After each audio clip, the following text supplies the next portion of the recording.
November মাস, শীত পড়তে চলেছে। রাস্তাঘাটে মানুষের গায়ে এত জামা কাপড় চাপছে যে চেনা মানুষকেও চিনে নিতে বেশ অসুবিধা হয়। এমনকি রাত বাড়তে থাকলে আমাদের এই রোদে পোড়া, গাড়ির হর্নে কান ফাটা কলকবজার শহরটাও যেন কম্বলে মুখ ঢেকে নেয়। অন্য একটা শহর নেমে আসে তার উপরে।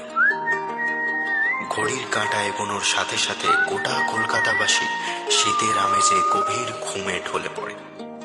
আর কিছু অদ্ভুত অচেনা মানুষ নেমে আসে রাস্তায়। নিবু নিবু হলদে আলো, চোখ ঢাকা কুয়াশা আর কনকনে ঠান্ডায় কাঁপতে থাকা শহর রূপকথার স্বপ্ন দেখে।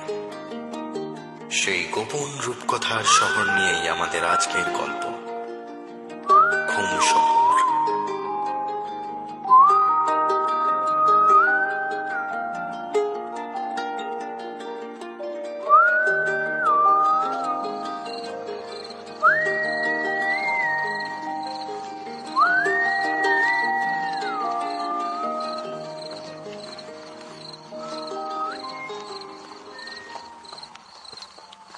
মেট্রো স্টেশন থেকে ফোঁপাতে ফোঁপাতে বেরিয়ে এলো নন্দিনী। ডিসেম্বরের রাত, প্রায় 10:30 বাজতে চলেছে। একটু একটু করে গভীর ঘুমের বুকে ঢলে পড়ছে কলকাতা শহর। রাস্তাঘাটে গাড়ি ঘোড়া বেশ কম। বড় রাস্তা দিয়ে মধ্যে মধ্যে এক একটা বড় চেহারার গাড়ি হর্ন বাজাতে বাজাতে পার হয়ে যাচ্ছে। পথ চলতি মানুষের সংখ্যা কমে এসছে। তাদের কয়েকজন আবার সন্দেহের চোখে তাকাচ্ছে নন্দিনীর দিকে। কেউ মিচকে হাসি হেসে দু একটা কথা বলতে বলতে বেরিয়ে যাচ্ছে। এখন আর এদের দিকে তাকাচ্ছে না নন্দিনী। তার চশমার কাঁচ হালকা কুয়াশার বাষ্পে ভরে উঠেছে। এই প্রবল যন্ত্রণা বুকে নিয়েও একবারও কেঁদে ফেলেনি সে। এই মুহূর্তে আচমকা একটা ভয় এসে চেপে ধরে তাকে। কষ্টটা কিছুটা পিছু হটে তাতে। ফুটপাত ধরে হাঁটতে থাকে নন্দিনী। হলদে স্ট্রিট লাইটের আলোগুলো লাইন দিয়ে দাঁড়িয়ে আছে পরপর। রাত পিড়েতে একটা বছর 23-এর মেয়েকে একা পেয়ে যেন চোখ ভরে দেখে নিচ্ছে তার। এই বুঝি একটা নড়ে উঠবে, উজ্জ্বল আলো নিয়ে এগিয়ে আসবে তার দিকে। মনে মনে একবার বাড়ি ফিরে যাওয়ার কথা ভাবে নন্দিনী। মোবাইলটা নিয়ে আসা হয়নি। পকেটে খানিকটা টাকা আছে বটে, তাতে ট্যাক্সিতে চেপে বাড়ি ফিরে যাওয়া যায়। কিন্তু একবার ফিরে গেলে অপমানের আর শেষ থাকবে না। হয়তো সারাক্ষণ তার সামনে বসিয়ে রাখা হবে কাউকে। নানা রকম এলোমেলো ভাবনা ভাবতে ভাবতে আরো খানিকটা এগিয়ে এলো সে। ঘড়ির মিনিটের কাঁটা এর মধ্যে কিছুটা উঠে দাঁড়ানোর চেষ্টা করেছে। 11টা। কলকাতার অন্ধগলিতে সাপদের পা বাড়ানোর সময় শুরু হতে চলেছে। ভয় আর যন্ত্রণা মিলে একটা চাপা কান্নার ঢেউ বুক পেয়ে উপরে উঠে আসছে। দুহাতে মুখ থেকে কোনো মতে সেটাকে আটকালো নন্দিনী। কিছুতেই কাঁদবে না, কাঁদলেই মন দুর্বল হবে। কঠিন সিদ্ধান্তটা নিতে পা আটকে যাবে। যাই হয়ে যাক না কেন, আজ রাতটাই তার জীবনের শেষ রাত। কিছুতেই কাল সকালের আলো তার জীবন্ত শরীরে এসে পড়বে না। জামার উপরে মোটা জ্যাকেটটা ভালো করে জড়িয়ে নিয়ে আবার হাঁটতে লাগলো নন্দিনী। দাঁড়িয়ে থাকলে ভয়টা বেড়ে উঠছে। এই প্রথম পিচের রাস্তার উপরে নিজের পায়ের আওয়াজটা শুনতে পেল সে। সেই সঙ্গে আর একটা শব্দ, খানিকটা পিছন থেকে। নন্দিনী থেমে যেতেই সেটাও থেমে গেছিল। এখন আবার একসঙ্গে চলতে শুরু করেছে। পিছন ফিরে একবার আর চোখে দেখার চেষ্টা করে সে। আর সঙ্গে সঙ্গে একটা শীতল আতঙ্কে তার বুক কেঁপে ওঠে। একটা অল্প বয়সী ছেলে স্ট্রিট লাইটগুলোর ঠিক নিচে দাঁড়িয়ে তাকিয়ে আছে তার দিকে। আলোর ঠিক নিচে বলে মুখটা দেখা যায় না ভালো করে, তবে লম্বায় অন্তত 6 ফুটের আশেপাশে। নন্দিনীকে একা পেয়ে ফলো করছে তাকে, হয়তো ধৈর্য ধরে অপেক্ষা করছে উপযুক্ত সুযোগের জন্য।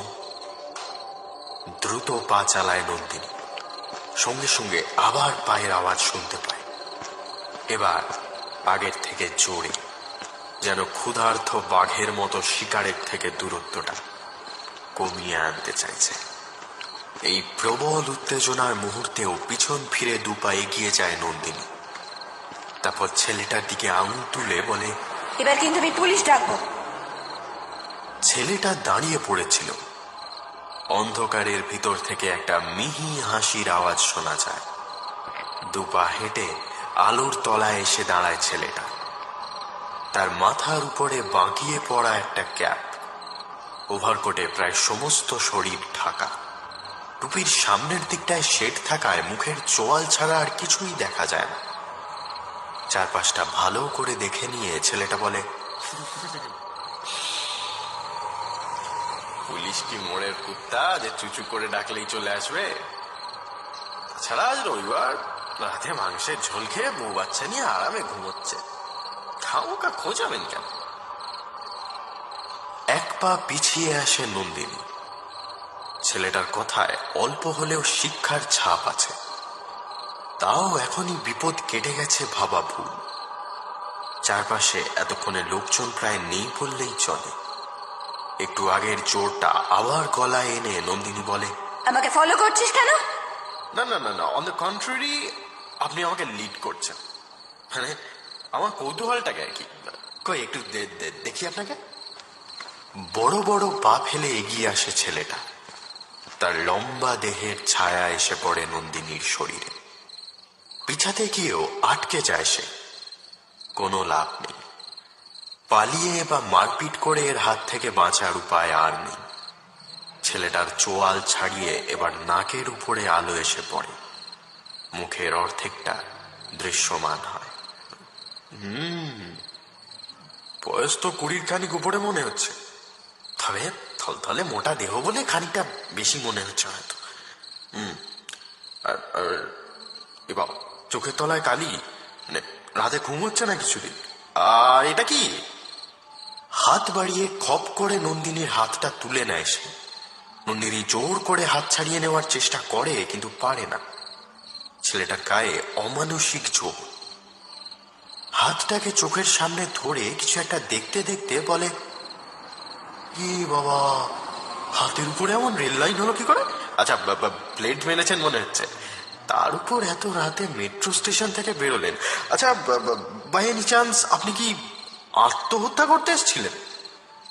হাতের চাপ আলগা হয়ে আসতে এক টানে হাতটা ছাড়িয়ে নেয় নন্দিনী। তারপর রাগত লাল মুখে বলে ওঠে, তাতে তোর বাপের কি? না, আমার বাপ আজ বহুদিন হলো বেড়া টপকে গেছে। আপনিও যেতে চাইছিলেন, তা শেষ মুহূর্তে আটকে গেলেন কেন বলুন তো? আটকে যায়নি, কথাটা জোর গলাতেই বলল নন্দিনী। একটু লেট করে ফেলেছি, আর ট্রেন নেই তাই ঢুকতে দিল না। শালা, আত্মহত্যার ট্রেনটাও মিস করে ফেললেন? তা এত লেট হলো কিসে? মাথা নামিয়ে নেয় নন্দিনী। তারপর বিড়বিড় করে বলে, সুইসাইড নোট লিখেছিলাম। প্রথমে কম্পিউটারে টাইপ করে লিখেছিলাম, তারপরে ভাবলাম সেটা খেলো হয়ে যাবে। ও, তাই হাতে লিখতে গিয়ে দেরি হয়ে গেল, তাই তো? নন্দিনী মাথা নাড়ে। এতক্ষণে সে বুঝতে পেরেছে এই ছেলেটা খারাপ কিছু করতে চাইলে তার গায়ের জোরে আটকানো সম্ভব নয়। এমনিতেই তার বুক ঠেলে কান্না আসছিল, এখন আর সেটাকে আটকানোর চেষ্টা করল না। ফোঁপাতে ফোঁপাতে বলল, আমি আর বাড়ি ফিরে যেতে পারবো না। হ্যাঁ, সে আর যাবেন কি করে? সেই নোট এখন কেউ না কেউ দেখে ফেলেছে। এই অবস্থায় যদি আপনি জ্যান্ত বাড়ি ফিরে যান, কেচ্ছা কি কেচ্ছা। নন্দিনী আর কিছু বলতে পারে না। গুনগুন কান্নার আওয়াজ পাওয়া যায়। রাস্তা এখন শুনশান। শীতের কামড় দেওয়া রাত যেন জাদুমন্ত্রে গোটা শহরটাকে রাতারাতি পাথরে পরিণত করেছে। ছেলেটা এবার একটু ইতস্তত করে মাথার উপরে হাত দিয়ে ক্যাপটা